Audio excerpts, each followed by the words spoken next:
বাংলাদেশে 10 মাত্রার ভূমিকম্প হওয়ার সম্ভাবনা রয়েছে। এর থেকে মুক্তির জন্য আমাদের করণীয় কি? সম্ভাবনা না, আশঙ্কা রয়েছে। সম্ভাবনা সাধারণত ইতিবাচকের ক্ষেত্রে বলা হয় যে আমার একটা চাকরি হওয়ার সম্ভাবনা আছে, আমার চাকরি ছুটার আশঙ্কা আছে। তাহলে সম্ভাবনা আর আশঙ্কা, সাধারণত এটার ব্যবহার নেগেটিভ ক্ষেত্রে আশঙ্কা হয়, আর পজিটিভ ক্ষেত্রে সম্ভাবনা হয়। বাংলাদেশে 10 মাত্রার ভূমিকম্পের সম্ভাবনা আছে, মানে এটা বিরাট সম্ভাবনাময় ব্যাপার, সেবার ভালো কিছু হবে এই তো না, সেটা তো না। আল্লাহ তাআলা আমাদের প্রতি রহম করুক। দেখুন, 10 মাত্রার ভূমিকম্প লাগবে না 12 মাত্রার লাগবে সেটা একমাত্র আল্লাহ জানেন। তবে আমাদের যে কাঠামোগত দুর্বলতা দেশের, বিশেষ করে শহরের, রাজধানীর, সেটা আমরা সবাই জানি। সামান্য একটা জলাবদ্ধতা তৈরি হলেই যে অবস্থা তৈরি হয়, সেখানে বড় কোনো ভূমিকম্প হলে কি হতে পারে একমাত্র আল্লাহ তাআলা ভালো জানেন।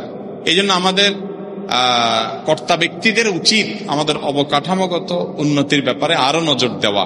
আল্লাহ না করুক এরকম পরিস্থিতি হলে উদ্ধার কর্ম করার মতো আমাদের আসবাবপত্র, মেশিনারিজ বা যা দরকার সেগুলো আদৌ আছে কিনা একমাত্র আল্লাহ ভালো জানেন। আপনারা আমার চেয়ে ভালো জানেন যে প্রয়োজনীয় জিনিস, রুটিন যে কাজগুলো লাগে সেগুলোর জিনিসই নেই। আর আপৎকালীন সময়ের কথা তো বলাই বাহুল্য।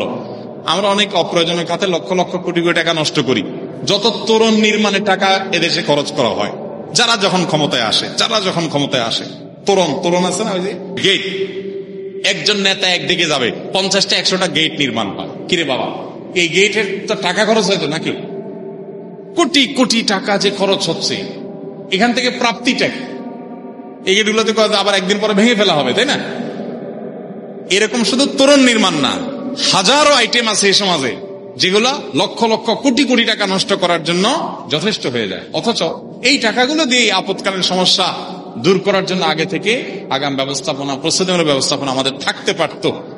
কিন্তু আমাদের দুর্ভাগ্য, সেই সংস্কৃতি আমাদের সমাজে হয় নাই। আল্লাহ তাআলা আমাদের কর্তা ব্যক্তিদের যেন বোধোদয় হয়, শুভবুদ্ধির উদয় হয়, দায়িত্বশীল যেন তারা হন। আল্লাহ তাআলা সেই তৌফিক আমাদেরকে দান করুন এবং এই ধরনের ভয়াবহ পরিস্থিতি থেকে আল্লাহ তাআলা আমাদের সবাইকে হেফাজতে রাখুন।